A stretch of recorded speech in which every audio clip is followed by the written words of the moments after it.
নমস্কাৰ, মই জোনা কংকনে আপোনালোকক স্বাগতম জনাইছো ই নিউজ এনিলৈ। আৰু এই মুহূৰ্তত লৈ আহিছো এক বিশেষ খবৰ, এক ব্ৰেকিং নিউজ। দবকাত সাব্যস্ত হৈছে জোৰদাৰ প্ৰতিবাদ।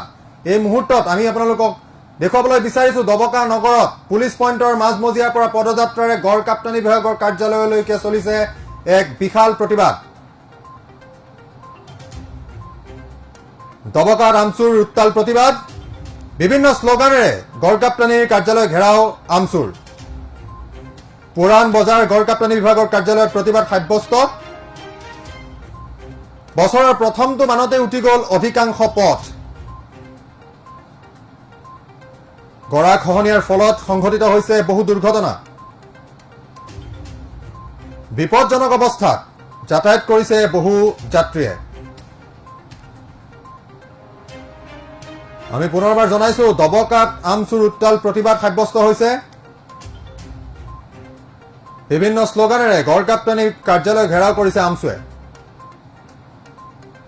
পুৰাণ বজাৰৰ গড় কাপ্তানি বিভাগৰ চৌহদত প্ৰতিবাদ সাব্যস্ত। বছৰৰ প্ৰথমটো মানতে উঠি গ'ল অধিকাংশ পথ। এই মুহূৰ্তত আমি সেই পৰিৱেশ দেখুৱাবলৈ চেষ্টা কৰিম। দবকা নগৰৰ পুলিচ পইণ্টৰ মাজমজিয়াৰ পৰা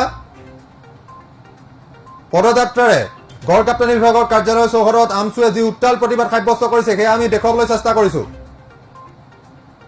দবকাৰ পুৰাণ বজাৰস্থিত গড় কাপ্তানি বিভাগৰ কাৰ্যালয় চৌহদত ঘেৰাও কৰিছে চৰকাৰ, স্থানীয় বিধায়ক আৰু গড় কাপ্তানি বিভাগৰ বিৰুদ্ধে বিভিন্ন শ্লোগানেৰে উত্তাল কৰি তুলিছে আমচুৱে। এয়া আমি আপোনালোকক দেখুৱাই আছো। বিভিন্ন শ্লোগানেৰে গড় কাপ্তানি বিভাগৰ কাৰ্যালয় ঘেৰাও কৰিছে আমচুৱে।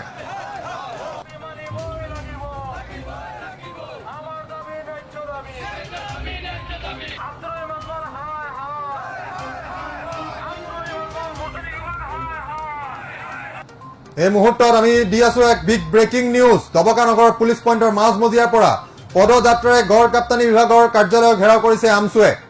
আমচুৰ উত্তাল প্ৰতিবাদ সাব্যস্ত হৈছে। এই মুহূৰ্তত আমি জনাই আছো আপোনালোকক, কাৰণ বিগত দিন ধৰি আমচুৱে কৰি অহা দাবীসমূহৰ ৰক্ষা কৰিব পৰা নাই বুলি গড় কাপ্তানি বিভাগক অভিযোগ কৰিছে। 6 মাহ পূৰ্বে হোৱা বছৰৰ প্ৰথমটো বানে যমুনামুখ সমষ্টিৰ অধিকাংশ বাট পথ বিধ্বস্ত ৰূপত পৰিণত কৰিছে। উদাহৰণস্বৰূপে দবকাৰ পৰা যমুনামুখ সংযোগী আৰু সৰু পথাৰৰ পৰা যমুনামুখ সংযোগী গড় কাপ্তানি পথ দুটাত ভয়ংকৰ ৰূপত গৰাখহনীয়াৰ সৃষ্টি হৈছে। বিভিন্ন পথ দুৰ্ঘটনা হৈছে। এই মুহূৰ্তত আমি শুনাবলৈ বিচাৰিম সেই যি প্ৰতিবাদী দল আছিলে, প্ৰতিবাদী দলৰ নেতাৰ পৰা আমি শুনাবলৈ বিচাৰিম।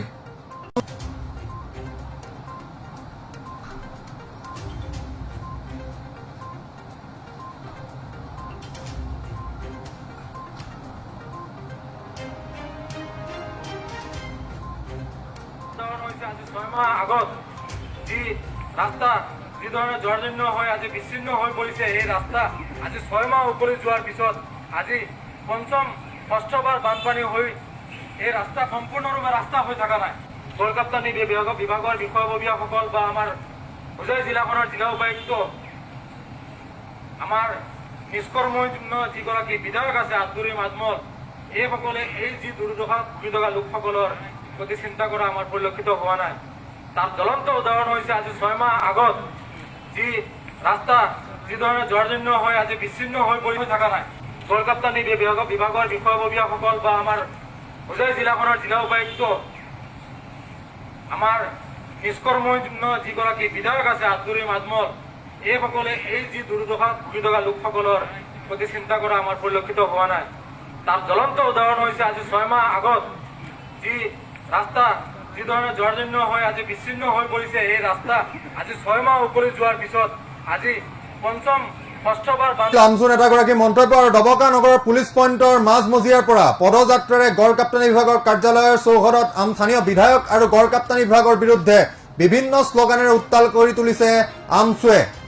বিভিন্ন শ্লোগানেৰে গড় কাপ্তানি 6 মাহ পূৰ্বে হোৱা বছৰৰ প্ৰথমটো বানে যমুনামুখ সমষ্টিৰ অধিকাংশ বাট পথ বিধ্বস্ত ৰূপত পৰিণত কৰে। উদাহৰণস্বৰূপে দবকাৰ পৰা জনাই আছো, যাৰ ফলত সঘনাই সংঘটিত হৈছে দুৰ্ঘটনা। এই পথ দুটাৰে বিপদজনক অৱস্থাত যাতায়াত কৰিছে সাধাৰণ জনতা, স্কুল, কলেজ। এই দুটা পথ এই দাবী জনাই আহিছে।